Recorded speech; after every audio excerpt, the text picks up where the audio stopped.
Apa pemerintah Indonesia nggak boleh kalau misalnya menghadapi terorisme, misalnya TNI-nya harus turun? Yang penting itu ada api, maka kita akan padamkan api itu. Karena apa? Tujuannya bukan untuk menghilangkan nyawa, bukan. Tujuannya bukan untuk melumpuhkan lawan, bukan. Tujuannya apa? Memunculkan suasana teror. Jangan pernah berpikir bahwa separatisme itu akan habis tuntas. Nggak ada itu cerita kayak begitu.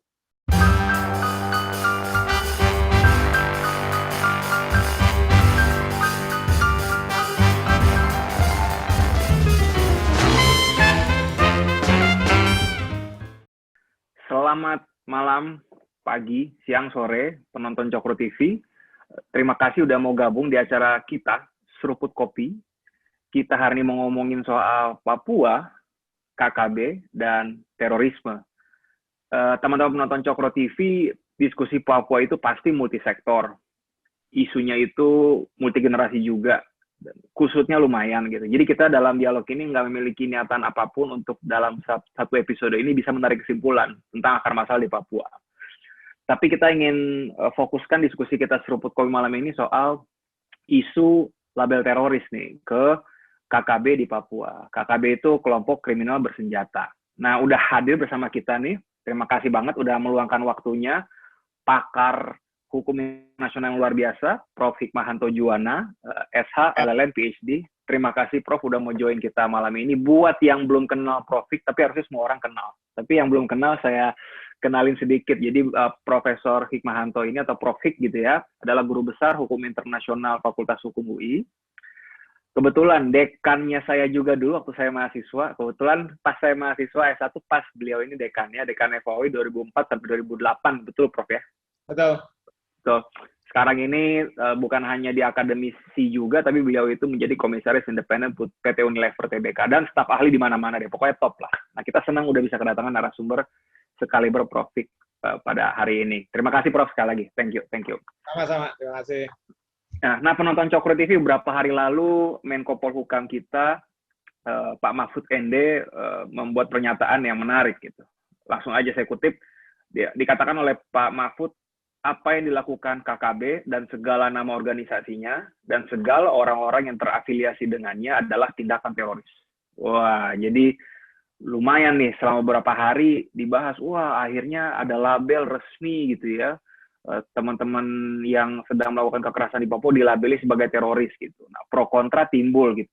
Bahkan sebelum ada pelabelan ini gitu ya, Ketua MPR bicara nggak usah ham gitu. Mereka kan juga melanggar HAM gitu kan. Dan beberapa hari sudah itu juga Prof. Hik mengeluarkan pernyataan yang seru juga gitu, bahwa iya memang KKB itu melakukan tindakan terorisme gitu. Nah, gimana nih Prof. Hik, kira-kira dari sisi Prof sendiri nih melihat persoalan kelompok kriminal bersenjata gitu, apakah memang tepat gitu pemerintah melabeli sebagai mereka itu teroris gitu? Buat ngajarin kita nih seruput kopi pada malam hari ini, silakan.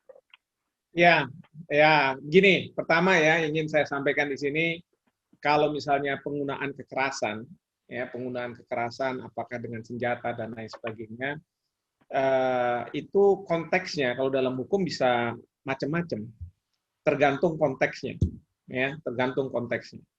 Nah, saya mau mengandaikan gini, orang melakukan hubungan suami istri, ya.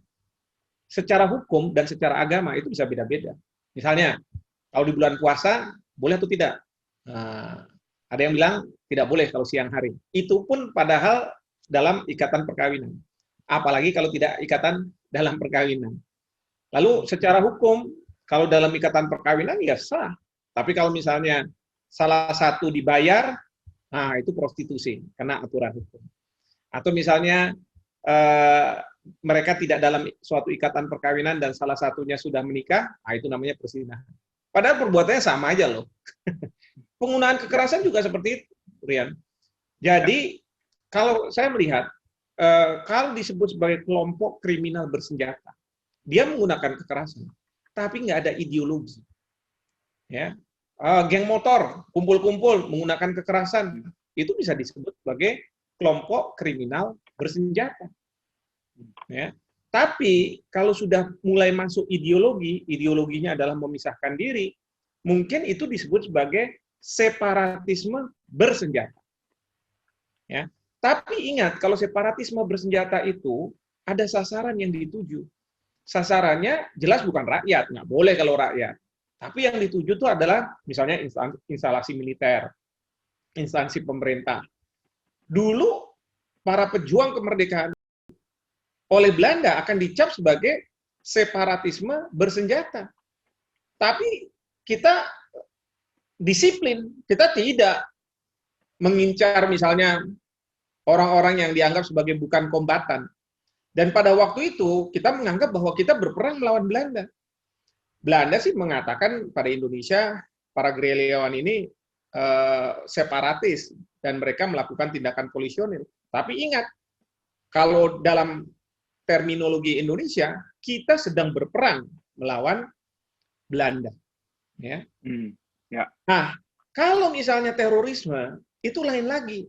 Dia sudah menggunakan senjata, tetapi dia melakukannya secara indiscriminate. Tidak membeda-bedakan. Siapa aja ditembakin, siapa aja dibunuh. Karena apa? Tujuannya bukan untuk menghilangkan nyawa, bukan. Tujuannya bukan untuk melumpuhkan lawan, bukan. Tujuannya apa? Memunculkan suasana teror. Memunculkan rasa takut. Sehingga apa? Kalau mereka, si pelaku teror itu, bisa melakukan itu, dia bisa mendikte, saya mintanya ini ya, saya mintanya itu, terhadap mereka yang, katakanlah dia tuntut. Nah, itu yang namanya terorisme. Kalau boleh nih, saya tunjukkan nih, pasal 6 dari Undang-Undang kita nih. Ini kelihatan ya, Rian ya? Kelihatan, Prof. Ya, di sini kan jelas setiap orang yang dengan sengaja menggunakan kekerasan atau ancaman kekerasan. Jadi dia menggunakan kekerasan nih, yang menimbulkan apa? Suasana teror atau rasa takut terhadap orang secara meluas. Bukan yang menimbulkan matinya orang, bukan. Menimbulkan suasana teror. Lalu menimbulkan korban yang bersifat massal dengan cara apa? Merampas kemerdekaan atau hilangnya nyawa dan harta benda orang lain. Ya, atau mengalami kerusakan dan kehancuran dan lain sebagainya. Itu yang disebut sebagai teror. Ya, kalau misalnya kita rujuk ke pasal yang mengatakan apa itu terorisme, itu juga sama sih, jelas juga. Kata-katanya seperti itu. Ya. Terorisme adalah perbuatan yang menggunakan kekerasan atau ancaman. Ya. Iya, ini udah Undang-Undang 5 tahun 2018. Ya.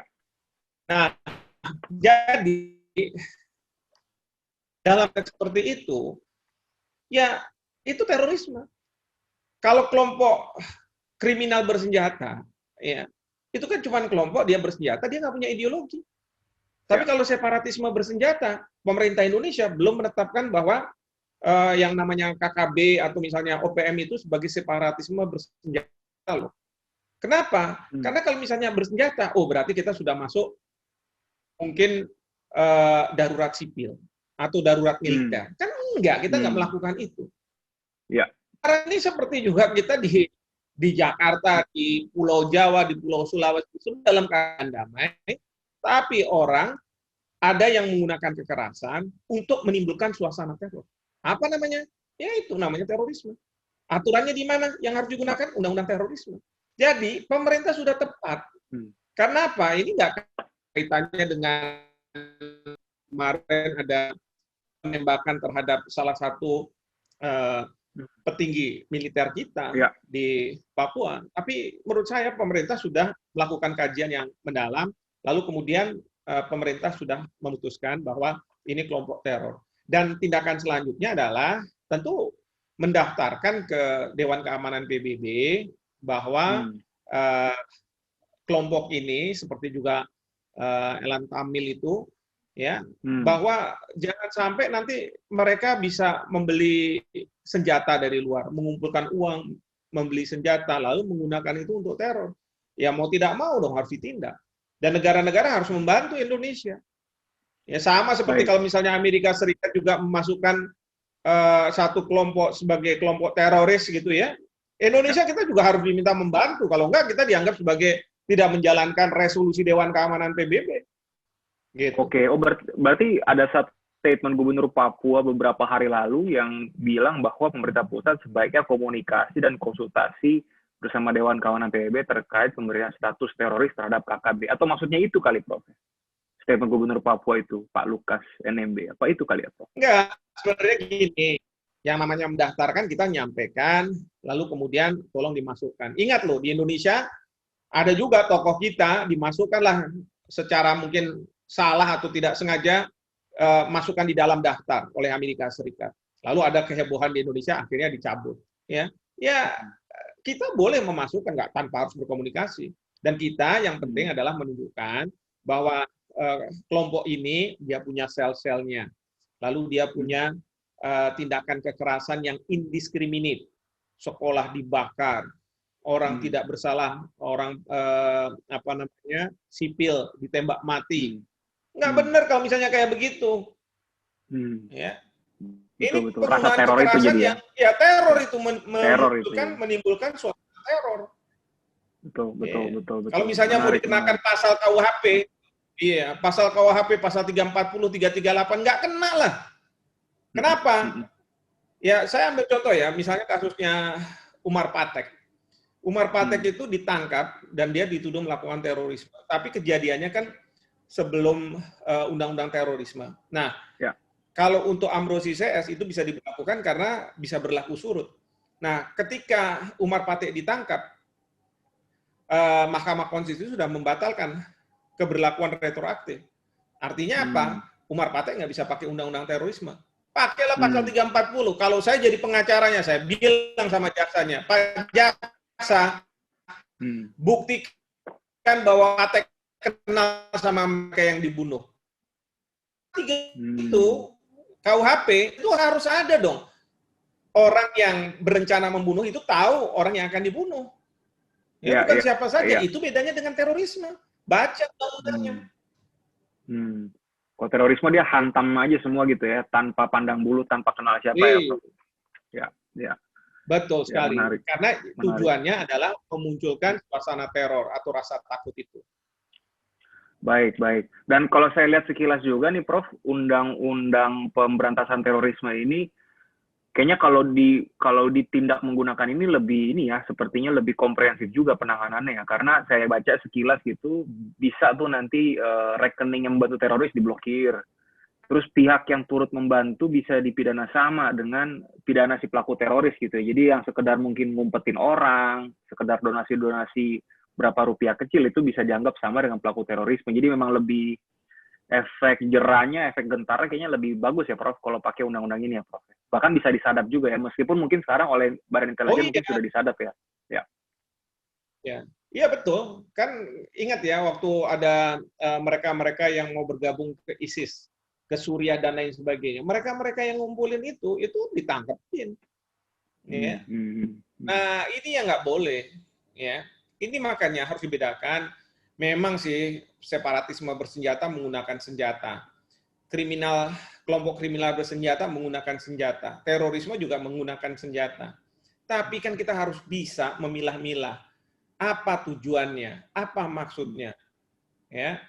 Nah, itu yang terus kemudian kita harus urai, lalu kita bilang, oh iya ya, ini memang tepatnya digunakan situasi seperti ini dengan misalnya undang-undang terorisme.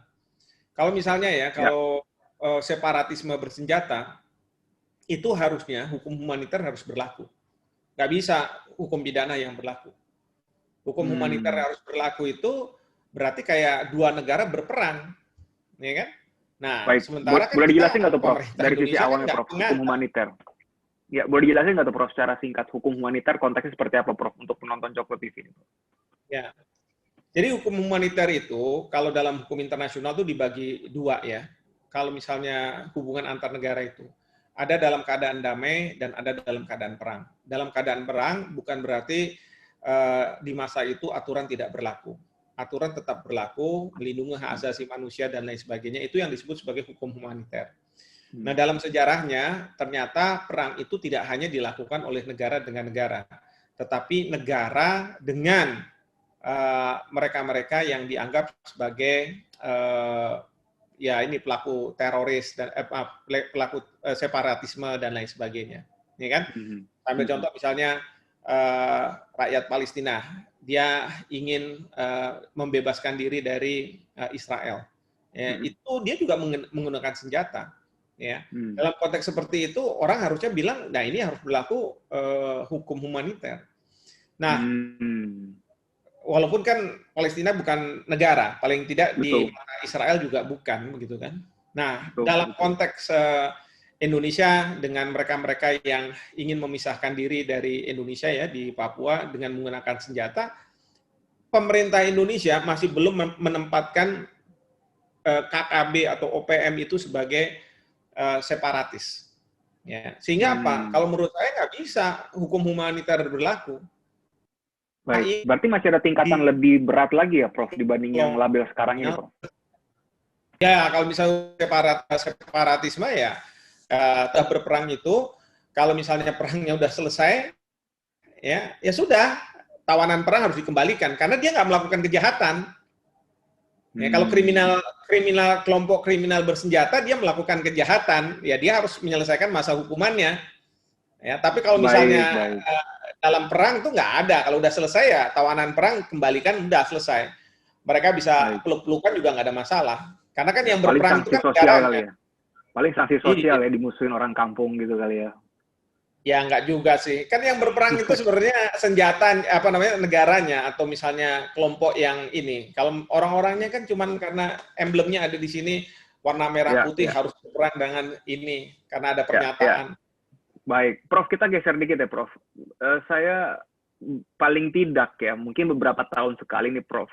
Kadang-kadang ada nih politisi atau anggota parlemen dari Amerika Serikat lah, dari Australia lah, atau dari Selandia Baru lah, yang baik secara implisit maupun eksplisit itu tanda kutip mendukung gitu ya, mendukung beberapa rencana dan aksi kawan-kawan kita yang kita tahu ada di Papua gitu ya. Nah, padahal paling tidak ya di pelajaran kuliah hukum kita dulu nih, Prof, semester awal kan syarat berdiri sebuah negara adalah pengakuan dari negara lain ya, Prof. Maksudnya saya, itu gimana, Prof, melihat dari sisi hukum internasional ya, Prof? Emangnya boleh, Prof, ya, politisi lain ngomong soal kedaulatan negara kita, dan apakah iya hanya dengan segelintir orang itu bisa merasa dapat legitimasi untuk memisahkan diri, Prof? Itu gimana, Prof, dari sisi hukum internasional, Prof? Ya kalau politisi aja sih boleh-boleh aja, asal nggak mewakili negara kan. Pengakuan negara bukan pengakuan dari politisi kan gitu. Itu yang nomor satu. Nomor dua, Rian ya, jangan pernah berpikir bahwa separatisme itu akan habis tuntas. Nggak ada itu cerita kayak begitu. Lihat aja negara maju, Amerika Serikat, itu negara bagian Texas. Coba kalau nggak percaya sama saya di Google, mereka mau keluar dari Amerika Serikat. Skotlandia, mereka mau keluar dari Inggris. Catalonia, mereka mau keluar dari Spanyol. Dan ada yang menggunakan kekerasan. Basque, dulu Irlandia Utara menggunakan kekerasan. Kalau misalnya dia katakanlah damai, ya mungkin penyelesaiannya kalau di sana ada kebebasan berpendapat ya silahkan saja, kan begitu. Tapi kalau sudah menggunakan kekerasan, emang tidak menggunakan kekerasan juga dilawannya. Jadi yang kalau misalnya di Indonesia separatisme itu, ya keinginan orang mau memisahkan dari NKRI ini banyak, nggak hanya di Papua, di mana-mana juga ada. Tapi pertanyaannya adalah, apakah mereka mau melakukannya itu dengan kekerasan atau tidak? Yang sekarang kita hadapi itu adalah, kalau ada kekerasan, ya kita hadapi dengan kekerasan. Ya, jangan sampai kemudian diselesaikan dengan kesejahteraan. Loh, saya bilang, kalau kesejahteraan itu merupakan kewajiban dari pemerintah Republik Indonesia untuk memberikan kesejahteraan bagi seluruh rakyat Indonesia, termasuk di Papua. Itu kewajiban, bukan karena kita takut sama masyarakat internasional dikritik karena tidak membangun dan lain sebagainya. Salah kalau misalnya seperti itu. Ya, pemerintah punya kewajiban untuk memberikan kesejahteraan kepada seluruh rakyat Indonesia. Kalau seluruh rakyat Indonesia berarti dari Sabang sampai Merauke, nggak ada pengecualian. Kan gitu sebenarnya. Baik. Nah, Prof, menarik. Tadi Prof bilang kan, yang namanya ada aksi kekerasan ya pada titik tertentu harus dilawan dengan kekerasan juga gitu kan. Nggak mungkin kesejahteraan terus, nggak mungkin dialog terus gitu kan. Nah, setelah ada berita soal KKB terorisme ini, ada beberapa khawatiran gitu ya dari masyarakat sipil atau mungkin beberapa komentator nih, Prof. Takutnya nih begitu sudah dibungkus menggunakan undang-undang anti terorisme, nanti TNI bisa ikut turun nih. Padahal ada beberapa cerita-cerita yang tentu bisa jadi nggak mewakili semua cerita ya, Prof, bahwa ada juga kekerasan mungkin dilakukan oleh oknum-oknum TNI gitu kan, tanpa mengurangi fakta juga kekerasan dan pembunuhan juga dilakukan oleh pihak yang berseberangan dengan TNI di Papua gitu kan. Tapi kan kadang-kadang ada komentator yang bilang jangan-jangan kekerasan yang dilakukan oknum-oknum di Papua itu juga menjadi faktor disintegrasi Papua itu sendiri gitu. Ini kata mereka nih, Prof, yang punya kekhawatiran itu. Nah, jadi kalau lihat dari undang terorisme, kalau saya lihat kan, Prof, itu TNI nanti bisa membantu ya dalam bungkus operasi militer selain perang gitu. Nah, itu menurut Prof sendiri bagaimana tuh, Prof? Kalau rencana ke depannya akan seperti itu? Gini, pertama ya, memang di Indonesia itu kita mungkin boleh dibilang punya trauma lah penanganan para pelaku separatis ini di masa lalu ya. Itu pendekatannya represif. Jadi pemerintah menggunakan TNI, ya belum apa-apa udah menggunakan TNI dan lain sebagainya. Nah, itu mungkin jadi trauma, ya sehingga sekarang ini pemerintah ketika menggunakan TNI itu merasa jangan-jangan gitu ya, jangan-jangan nanti ini menjadi kehebohan tersendiri di dunia internasional dan lain sebagainya. Tapi sekarang kita lihat deh, kalau kita bicara terorisme, memangnya Amerika Serikat tidak menurunkan TNI marinirnya? Turun. Bahkan mereka turun sampai Irak, sampai Afghanistan. Coba gimana tuh ceritanya kalau udah kayak begitu? Apa pemerintah Indonesia nggak boleh kalau misalnya menghadapi terorisme, misalnya TNI-nya harus turun? Yang penting itu ada api, maka kita akan padamkan api itu. Tapi kalau tidak ada api, tiba-tiba pemerintah datang ke sana, menggunakan TNI-nya, melakukan tindakan-tindakan yang represif, ya melanggar HAM itu. Nggak boleh gitu. Ya. Kita tinggal kasih kaca aja, berkacalah kamu. Kamu negara aja kamu bisa masuk gitu. Irak itu di presiden Irak diturunkan oleh Amerika Serikat, coba. Wah, gimana coba? Ini dekan saya tegas juga nih dalam konteks pertanyaan terakhir ini nih. Kaget juga nih saya nih, Prof. Mantap ini sebenarnya. Inilah yang saya tunggu. Karena clear ya. Karena asal semuanya ada rambunya, ada apinya, ya pasti tindakan tegas perlu gitu. Nggak mungkin dialog absolut ya, Prof ya. Betul. Kalau misalnya dialog misalnya soal kesejahteraan terkait dengan otonomi khusus, terkait dengan perlunya pembangunan lebih besar lagi, oke, nggak ada masalah. Pemerintah harus melayani itu. Tapi betul. Termasuk sentimen katanya nih dana otonomi khusus tuh nggak netes sampai bawah, itu isu soal pelaksanaan di lapangan ya, Prof, kayaknya ya. Iya, pelaksanaan di lapangan. Ya memang kan harus dicek juga apakah kenapa nggak sampai menetes sampai di bawah. Apa ada korupsinya atau mantek di elit-elit politik lokal gitu ya, Prof ya? Nggak tahu. Itu dia, makanya karena faktornya kusut memang menjadi penting juga di acara Seruput Kopi kali ini kita kasih disclaimer dulu di depan nih, karena soal Papua ini kusut, jadi tidak mungkin dalam dialog singkat bersama pakar hukum internasional kita akan kita tahu betul gitu akar masalah di Papua. Terakhir, Prof, silakan kalau ada yang mau disampaikan kepada penonton Cokro TV gitu dalam konteks malam hari ini, silakan, Prof. Jadi gini, dalam kaitan dengan apa yang pemerintah tetapkan terkait dengan